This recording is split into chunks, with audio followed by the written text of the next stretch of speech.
What are you most passionate about? Oh, God. Well, right now, I am definitely passionate about helping our homeless community, bringing dignity back to their lives. I've experienced being homeless myself, and I know what it feels like to need someone. Sometimes your ego will allow you not to want to reach out to people. And so I just had a great group of people around me supporting me who poured back into me even in the time of need.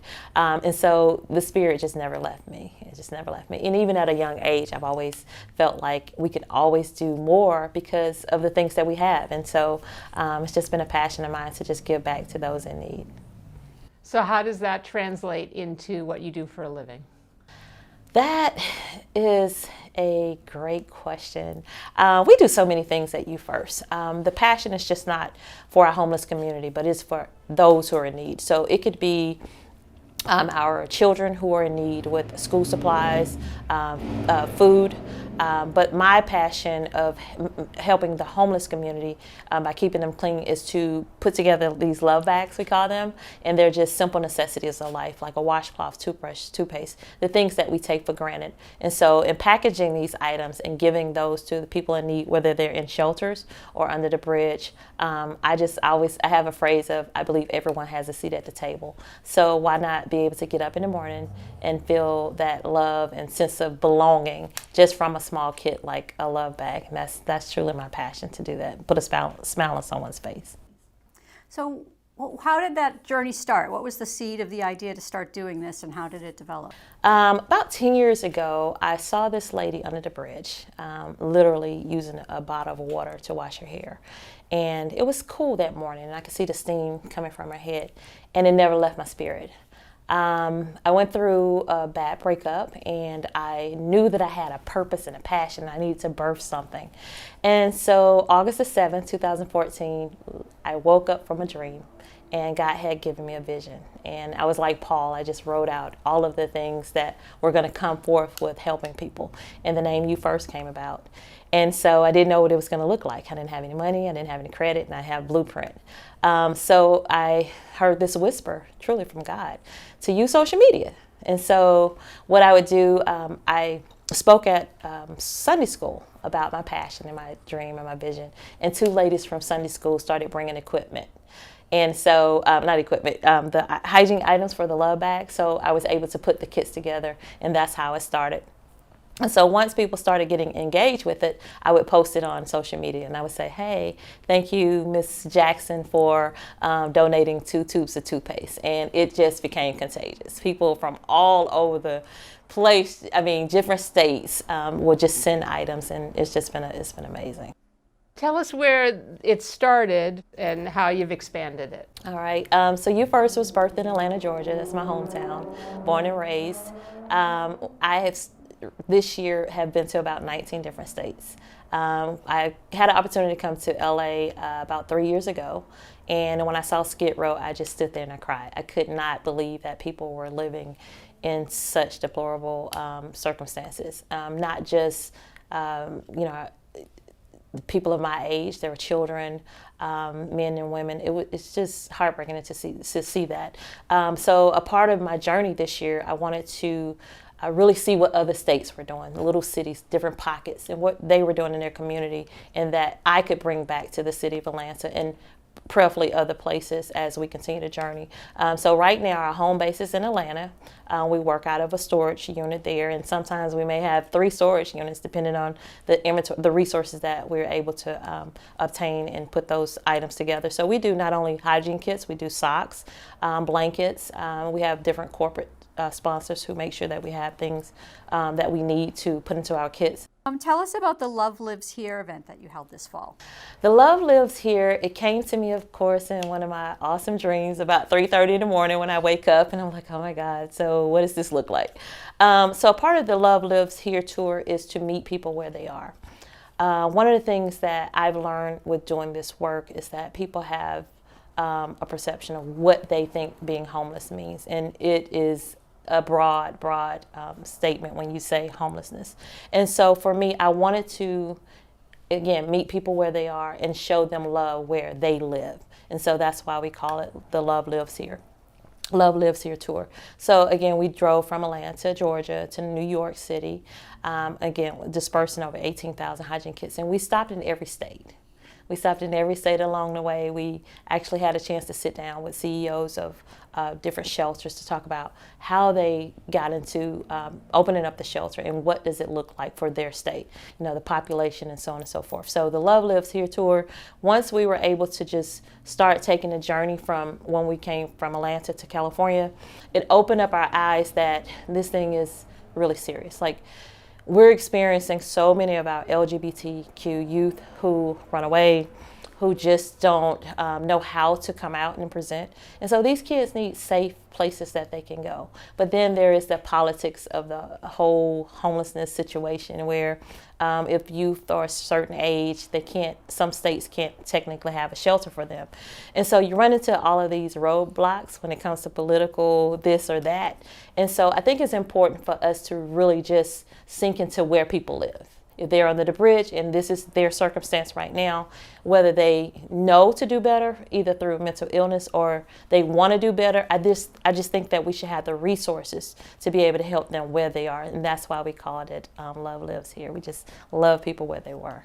So you said you're in it to win it. So what would winning look like to you? The work that we're doing right now is to support people where they are. So in it to win it for me is not where somebody can tell me what I can and can't do.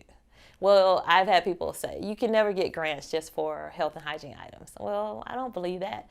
And guess what? We need them, but we didn't just right off get them. But to tell me that I can't do something when I see people who are living in situations that a lot through no fault of their own. So what's happening is, am I supposed to tell someone that you have a bite that I don't have Neosporin for you, or that you need something, you're hungry and I don't have food for you? So I believe that just having someone to be able to give those people who are experiencing homelessness what they need, that's my fight. So I want to win at helping them get exactly what they need, where they are. And I won't allow people to tell me that it can't be done, because in the last 4 years, we've been able to do it and do it with no grant money. So I'm definitely in it to win.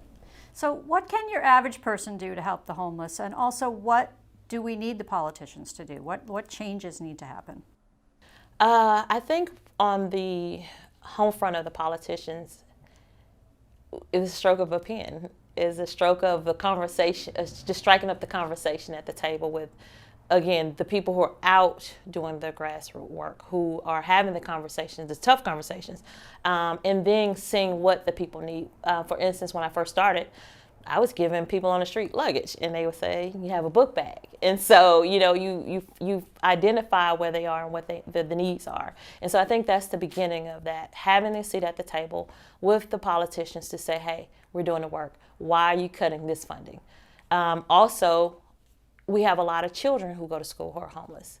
We have to start there as well. If you have kids that are coming and they're not able to eat, they don't have proper school supplies, all of that trickles down back into the homeless community growing because of education, because of lack of jobs, because of this. And all of that starts with the politicians at the table. And so what we look for in the community to help, I often tell people, you don't have to give money. Especially if you don't have it. But just that, if I'm making a sandwich in the morning, maybe you'll make 2, or you'll cut off a section of that and just have it on the seat. And if you encounter someone, just politely ask if they would like something to eat, or you can do hygiene kits on the front of your seat, socks, nutritional bars. And that's another part about what we see in the homeless community. Because they don't get what they need, we see a lot of people who are suffering from diabetes, mental illness, and they're not getting the medication that they need. Just the simple things of maybe clean needles for diabetics. And so again, all of that plays a part of someone being whole and healthy so that they can be productive citizens and to get back into society. And it can just start with a hygiene kit, because if you're not able to groom yourself, then the trickle-down effect of your health care can just, trickle-down effect of your health can just be something that, and it even prolong your ability to get off of the streets and into society, back into society. So you mentioned that you've had your own experiences being homeless. but what have you learned about a lot of the people that are on the streets that either has surprised you or might surprise people listening to this? I never thought in a million years that I would tell that story. I came from a great home, two loving parents, sisters and brothers. I'm a barber by trade, so great career, and I just fell into life. And so even through my experience, I think the hardest thing for me, everything was a trickle-down effect. I lost my health insurance. I have been diagnosed with bipolar and anxiety, and so I couldn't get my medicine.